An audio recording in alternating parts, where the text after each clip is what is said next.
Hello and welcome to the news.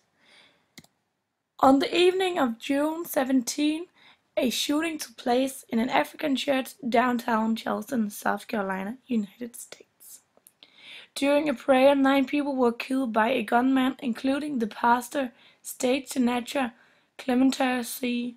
Pinckney.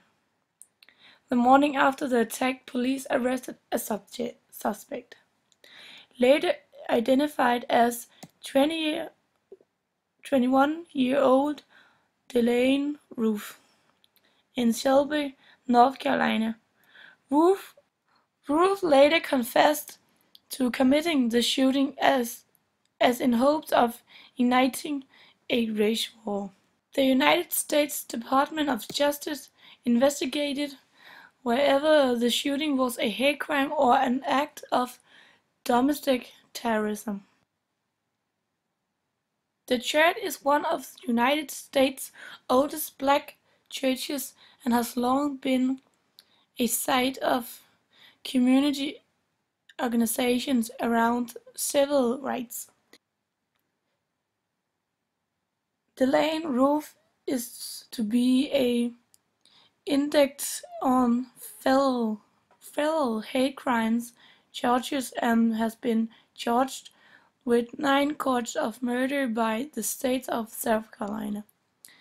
If convicted, he could face a sentence of death or 20 years of life in prison. The shooting.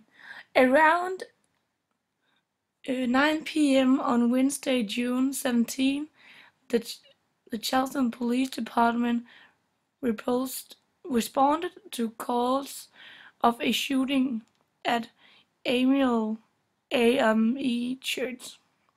A man described as a white with sandy blonde hair and around 21 years old and 5 feet 9 inches in height, wearing a gray sweatshirt and jeans, opened fire on a group of people inside the church at a Bible study attended by Pastor Pinckney. The shooter then fled. He had been carrying 8 magazines holding hollow point bullets, which are designed to maximum damage. This was the largest mass shooting in American history, alongside the attack in 1991 at a Buddhist temple in Vail, Arizona.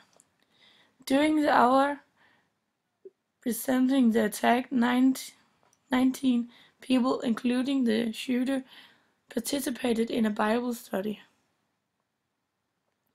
According to the accounts of people who talked to survivors, the shooter asked for Pastor Pinckney and sat down next to him.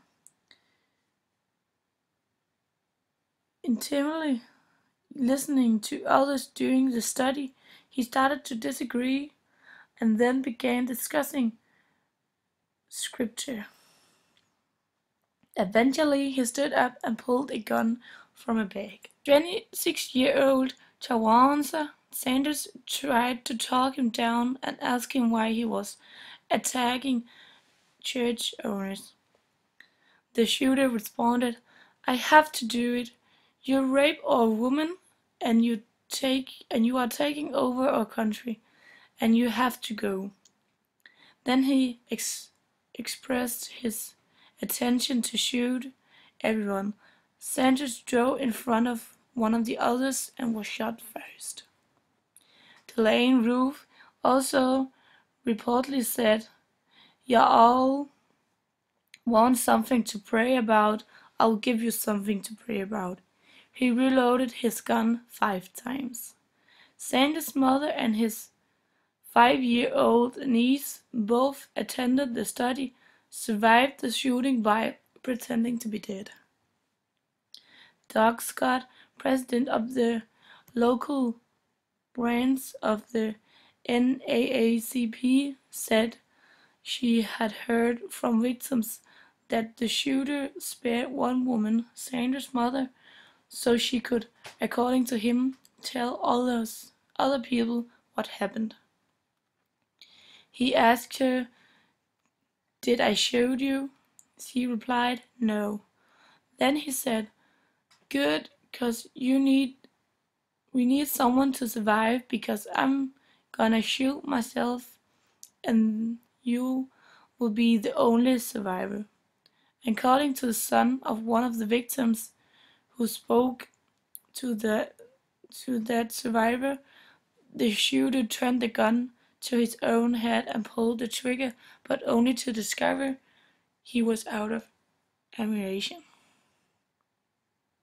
Months after, at Morris Brown African Methodist Episcopal Church in Charleston, people of different races and religion attended a ceremony commemorating the victims and proclaimed that the attack would not divide the community. Other such ceremonies occurring at the TD area in the College of Charleston. On June the 25th, at Emil AME Church, funerals were held for victims Ethel Lawrence and Sharonda Coleman Singleton, and attended by several political figures and civil rights leaders. Clementa Pinckney's funeral was held in the basketball area of the College of Charleston on June 26, with President Barack Obama delivering the eulogy.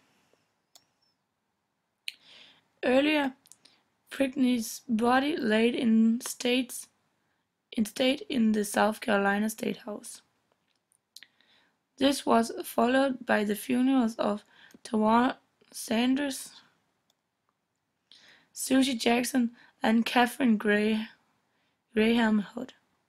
The next day, Hood's family announced that they are establishing the Catherine Graham Hood Fund for reading and literary organization in the memory. By June 2nd, the last of the victims, Daniel Simpson, was buried. On the 4th of July in 1776, America got the Declaration of Independence. It says that all men are created equal. So when people do things like this, it's putting the state of the United States hundreds of years back. My opinion is that we all are different. We have different looks, ways to think, and opinions. But that doesn't mean that we can hurt the people who doesn't agree or have the same opinion as you. It's different thoughts that makes a good country. That was all for today.